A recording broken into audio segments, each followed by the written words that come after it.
Saya terheran-heran dengan adanya chips di semua pohon di kota Guangzhou ketika saya ke sana beberapa waktu yang lalu. Hotel yang saya tinggali kebetulan di depannya ada taman yang cukup besar. Sore hari saya menyempatkan gerak-gerak sedikit untuk melepas penatnya karena panjangnya meeting. Karena ada chips di pohon itu, saya terus mengikuti langkah saya bukan sekedar hanya di sekitar taman, tapi saya terus berjalan keluar dari taman tersebut. Setiap langkah saya selalu memperhatikan pohon-pohon yang ada di sekitar saya, dan saya heran karena tidak ada satupun pohon yang tidak ada chipsnya, pohon yang besar. Jadi saya terus saja mengikuti jalan tersebut sehingga akhirnya saya bingung di mana posisi saya sekarang. Karena jalan selama 1 jam tersebut menurut feeling saya di awal adalah arahnya berputar sehingga kembali lagi ke hotel tersebut. Tapi ternyata saya nggak ketemu hotel tersebut. Mungkin karena saya banyak ngelamun. Isi kepala saya ya chips tadi. Saya bertanya, ngapain sih pohon dikasih chips? Lalu seperti kebiasaan saya sebagai seorang introvert yang agak pemalu, saya malu kalau bertanya pada orang. Maka kotak ajaib saya adalah membuka Google Map sebagai solusi mencari jalan kalau saya lagi lost kayak saat itu. Saya pencet Google Map, yang terjadi adalah dia cuma muter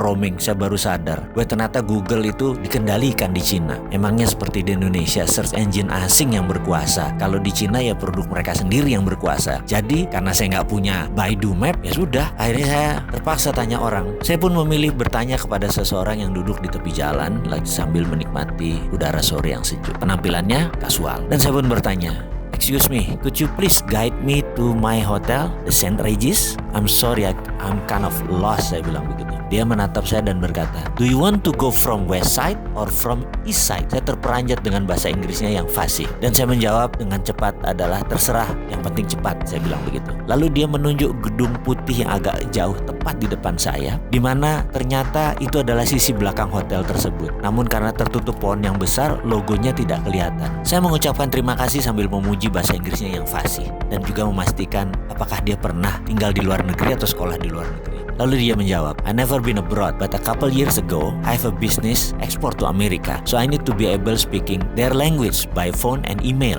"Nice," saya jawab singkat. Lalu kembali saya bertanya, "And how about now? Still in business?" Dia jawab sambil menegakkan posisi berdirinya jadi lurus. "Yes, I'm business in Africa. Africa is one of China future. Very good prospect there for China." Sambil mendengar perkataan tersebut, saya mengucapkan terima kasih yang dijawabnya dengan hanya lambaian tangan. Kepala saya bertambah 2 masalah sekarang. Chip di pohon dan Afrika akan menjadi next China. Kok jauh bener ya mereka itu mikirnya. Sementara Indonesia mikirnya politik dalam negeri yang cakar-cakaran terus. Kapan ke Afrikanya?